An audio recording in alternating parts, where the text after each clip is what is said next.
Hey folks, you want to see something pretty cool? Check this out.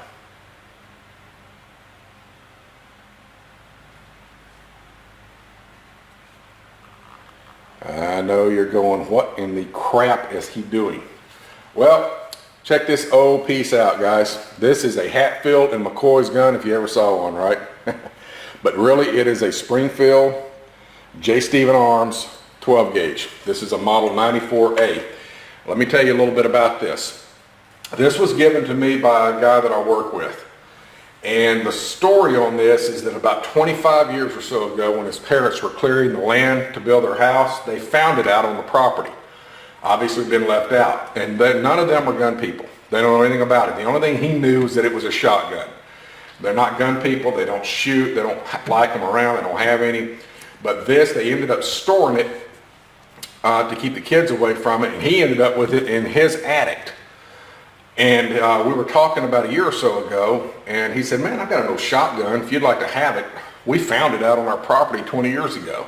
It's all rusted to get. Somebody painted it black, stock in the fore end. He said, I don't know what it is. He thought it might have been, you know, an old steel gun or something. And it could have been. It's got a piece of wire here on it. We don't know why that wire's here. Could have been used to tie it down. I don't think it was used to keep anything together because the stock is broken, but I don't think it was used to keep it together. But he said he didn't know what it was, and I was welcome to it. So anyway, about a year or so later now, he finally brought it to me, and here it sits. Obviously, it's been left out in the elements. Now remember when we did Jay's gun, the Persuader, I said as long as something is structurally sound, you can always bring it back. Well guys, the stock on this needs to be replaced. We can replace this. Already found a place online that sells these. They're factory replacements, so we're going to replace that and probably the fore end because I don't think I'd be able to get it to match. But other than that, the rest of it seems to be structurally sound. It does come open. It does function. I have not fired anything through it, but let me go ahead and break it down for you. So Stevens are easy to break down. And that's all there is. Now there are no serial numbers on this anywhere, because this was obviously made well before 1968. Like I said before, it is a 94A. And there is the roll mark right there that says 94A. And it has a circle 21 on it right here. Now, I know that the 94B models were made between 1937 and 1945. This is an A, so I can only assume early 30s maybe late 20s. This thing has been around for a long, long time. And surprisingly, the bore is in pretty good shape, considering how long it's been around. Doesn't seem to be any pitting. It definitely needs to be cleaned. I have not done anything to it yet. There is no serial numbers on it, like I said, because I think the Firearms Act of 1968 is where they were required to have serial numbers, at least on these type of guns. Before then, I don't think they were.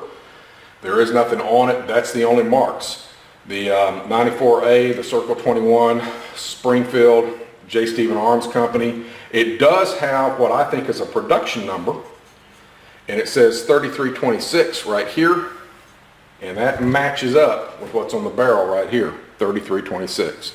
So I know that this barrel is original with this receiver, so that's a good thing. So it's all the same gun. So we're going to see if we can't work on this a little bit. What I thought I would do is go ahead and refurbish this thing. We'll sandblast down this barrel and probably the receiver, see if we can get it all back to normal. We're going to replace the stock and probably the fore end. We'll do this over the next couple of months, guys. Not going to get in any big hurry, but we'll see what we have. We may end up having a pretty nice little find here. But anyway, thought I'd show it to you. Looks like crap now, but we'll see what we got when it comes back. Talk to you guys later.